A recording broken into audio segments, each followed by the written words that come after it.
The neighbor. The house next door had always been empty. For as long as I could remember, the old Victorian-style home stood silent, its windows dark, and its porch sagging under the weight of neglect. The yard was overgrown with weeds, and the fence leaned precariously, as if it might collapse at any moment.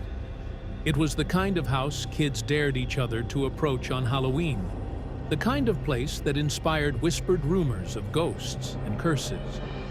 But last month, someone moved in. I first noticed the moving truck on a rainy Tuesday afternoon.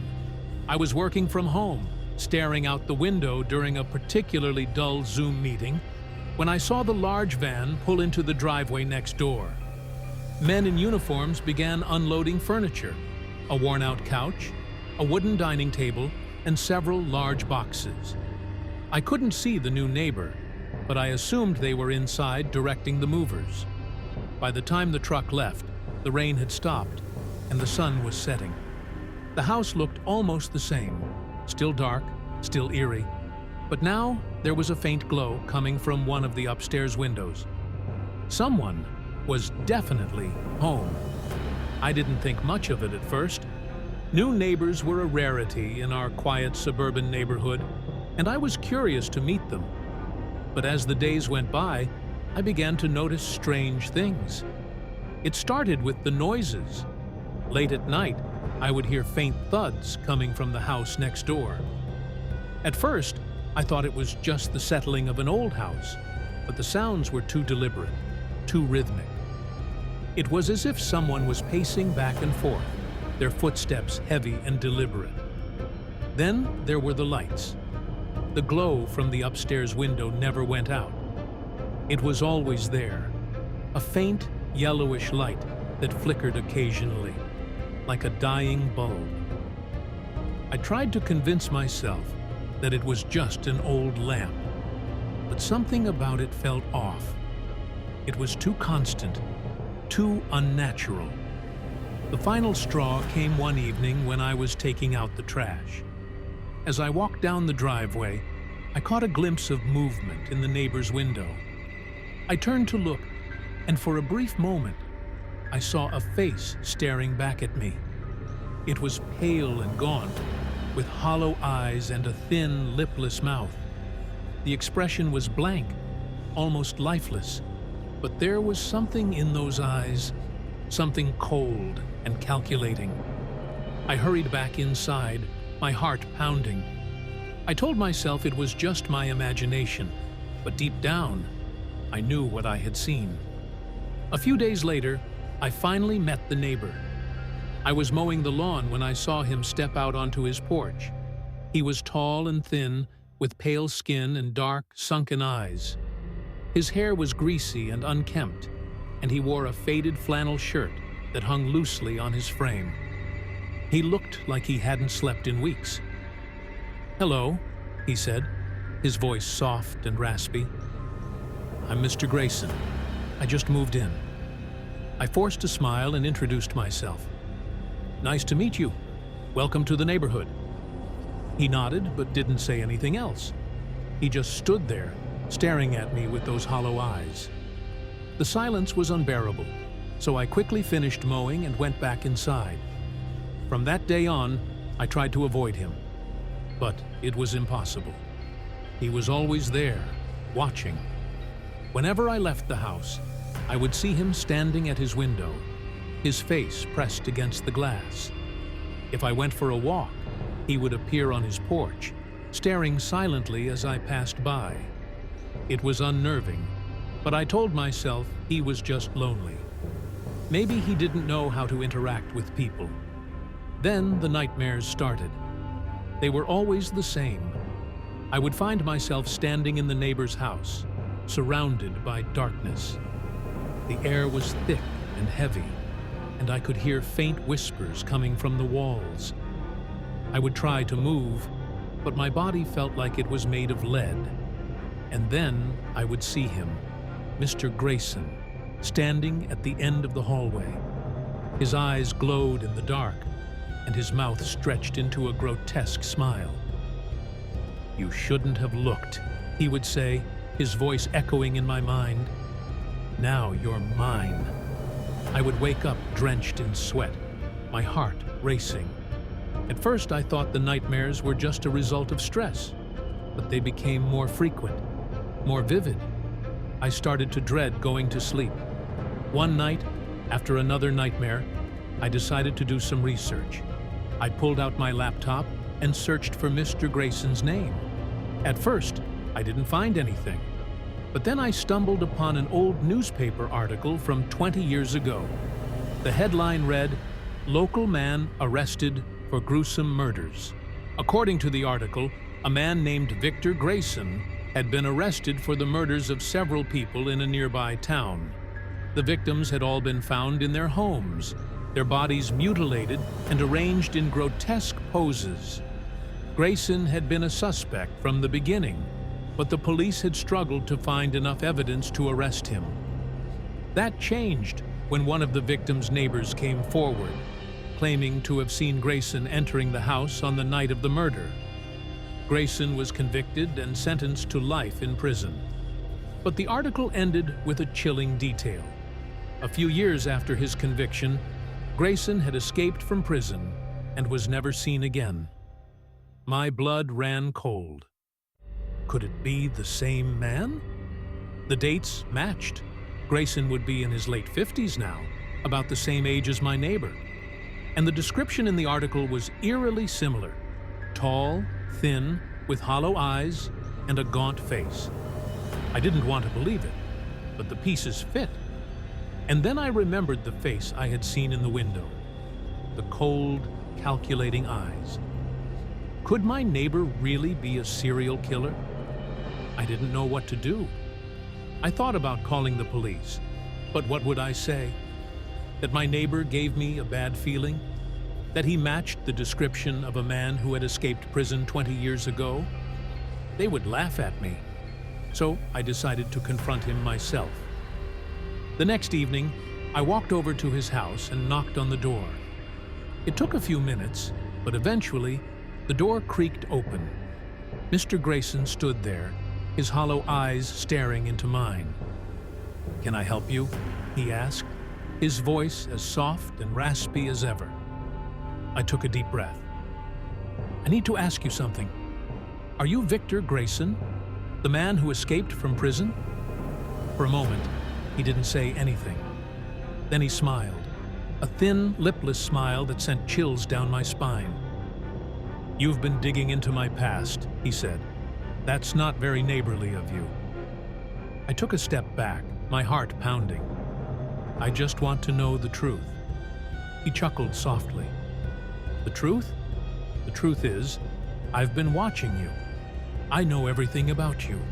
Your routines, your habits, your fears. And now that you've seen me, now that you know who I am, I can't let you go." Before I could react, he lunged at me, his hands closing around my throat. I struggled, but he was surprisingly strong. His eyes glowed in the dark, and his smile widened as he tightened his grip. "You shouldn't have looked," he whispered. "Now, you're mine." I don't know how I managed to break free.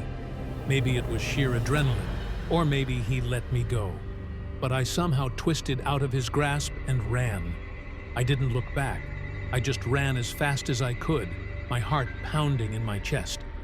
When I got home, I locked the doors and called the police. They came quickly, but when they searched the house next door, they found nothing. No sign of Mr. Grayson, no evidence of a struggle. Just an empty, decaying house. They didn't believe me. They said I must have imagined it, that the stress of living next to an abandoned house had gotten to me. But I know what I saw. I know what I felt. That was a week ago. Since then, I've been too scared to leave my house. I keep the curtains closed and the lights on, but I can still feel him watching me. Sometimes, late at night, I hear the faint thud of footsteps coming from next door. And when I look out the window, I see the faint glow of a light in the upstairs window. I don't know what to do. I can't stay here, but I can't leave either. He's out there, waiting. and I know it's only a matter of time before he comes for me. You see, Mr. Grayson was right. I shouldn't have looked. I shouldn't have dug into his past. Because now he knows that I know, and he won't stop until I'm his. Let Me in the House Next Door had always been quiet. Too quiet. For years, it sat empty, its windows dark and its yard overgrown. No one ever came or went, and the real estate sign out front faded under the sun and rain. It was the kind of house that made you walk a little faster when you passed it at night. The kind of house that seemed to breathe when the wind whistled through its broken shutters. But last month, someone moved in. I first noticed the change one evening as I was coming home from work. The lights were on. Not just one or two, but every window on the first floor glowed with a warm, inviting light. It was such a stark contrast to the darkness I was used to that I stopped in my tracks and stared. For a moment, I thought maybe the house had been sold and the new owners were renovating. But there was no sign of a moving truck, no cars in the driveway, and no activity. Just the lights. I told myself it was nothing. Maybe someone had flipped the breakers to check the electricity, or maybe a realtor was showing the house. But deep down, I felt a twinge of unease. That house had always felt wrong. And now, with the lights on, it felt even more so. The next morning, I saw him. I was sipping coffee in my kitchen, staring out the window, when I noticed a figure standing in the neighbor's yard. He was tall and thin, with pale skin and dark hair that hung limply around his face. He was dressed in a suit that looked like it belonged in another century, black, with a high collar and buttons that gleamed in the sunlight. He was just standing there, staring at the house, his hands clasped behind his back. I watched him for a few minutes, waiting for him to move, but he didn't. He just stood there, perfectly still, like a statue. Finally, I shook myself out of my trance and went about my day. But I couldn't shake the image of him from my mind. There was something about the way he stood, the way he looked at the house, that made my skin crawl. Over the next few days, I saw him more often. He was always in the yard, always standing in the same spot, always staring at the house. Sometimes he would turn his head slowly, as if he sensed me watching him, and his eyes would meet mine. They were dark and empty, like two bottomless pits, and every time they locked onto mine, I felt a chill run down my spine. I tried to convince myself that he was just eccentric. Maybe he was a historian or an architect, studying the house for some reason. But the more I saw him, the more I felt that something was off. He never spoke, never waved, never acknowledged me in any way. He just stood there, watching. Then the noises started. It began with a faint tapping, like someone knocking on a window. At first, I thought it was a tree branch or an animal, but the sound was too deliberate, too rhythmic. It would start late at night, just as I was drifting off to sleep, and it would go on for hours. Tap, tap, tap, over and over again. I tried to ignore it, but it was impossible. The sound was maddening, like a dripping faucet that wouldn't stop. One night, I finally snapped. I got out of bed, grabbed a flashlight, and went outside to investigate. The night was cold and still, and the moon hung low in the sky, casting long shadows across the ground. I walked around the side of my house, shining the flashlight into the neighbor's yard. The tapping was louder now, more insistent. It was coming from the house. I hesitated. I didn't want to go any closer, but I needed to know what was making that sound. I took a deep breath and stepped into the neighbor's yard. The grass was dry and brittle under my feet, and the air smelled faintly of decay. As I approached the house, the tapping grew louder, more frantic. It was coming from one of the upstairs windows. I shone the flashlight up at the window, and my heart stopped. There was a face pressed against the glass. It was pale and gaunt, with hollow eyes and a mouth stretched into a grotesque smile. It was the man I had seen in the yard, but now he was inside the house, staring down at me. I stumbled backward, nearly dropping the flashlight. The tapping stopped, and for a moment, there was silence. Then the man's smile widened, and he raised a hand, beckoning me to come closer. I turned and ran.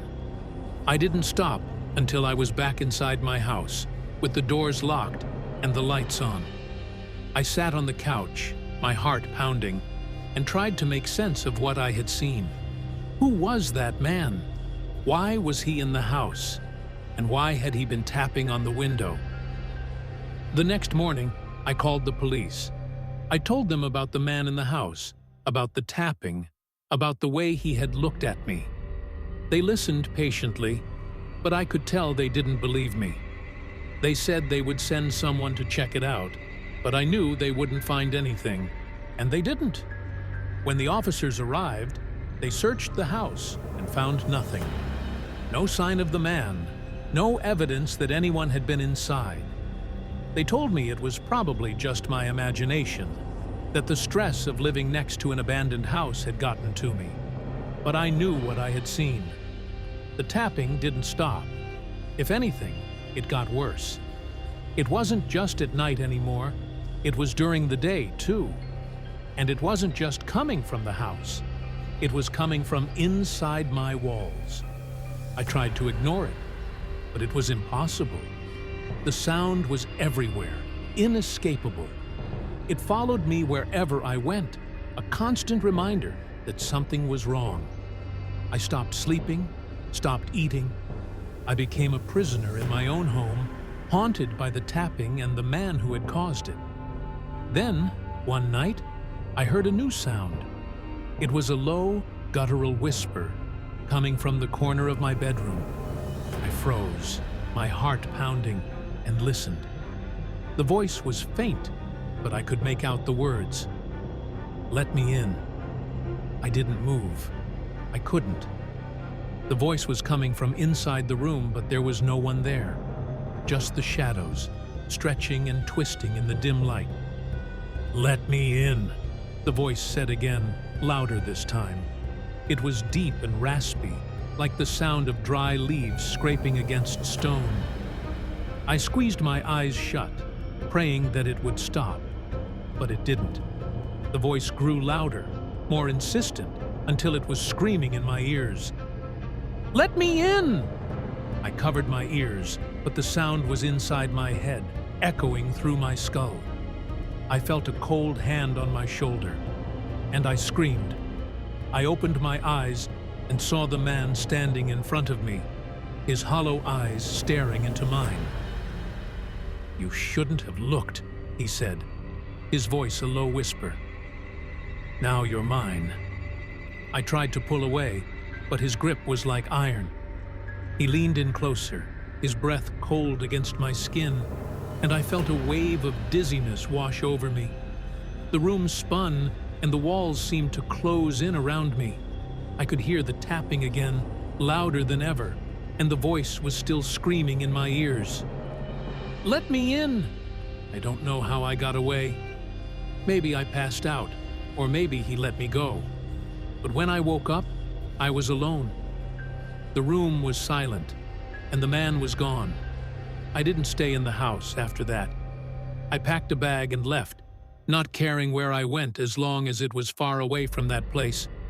I told myself I would never go back, that I would forget about the man and the tapping and the voice, but I couldn't. No matter where I went, I could still hear it.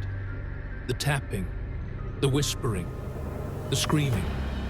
It followed me, a constant reminder that I wasn't safe, that he was still out there, waiting. And then, one night, I saw him again. I was staying in a cheap motel hundreds of miles from home when I looked out the window and saw him standing in the parking lot. He was wearing the same black suit, his hollow eyes staring up at me. He raised a hand, beckoning me to come closer. I closed the curtains and locked the door, but I knew it wouldn't matter. He had found me, and he wouldn't stop until I was his.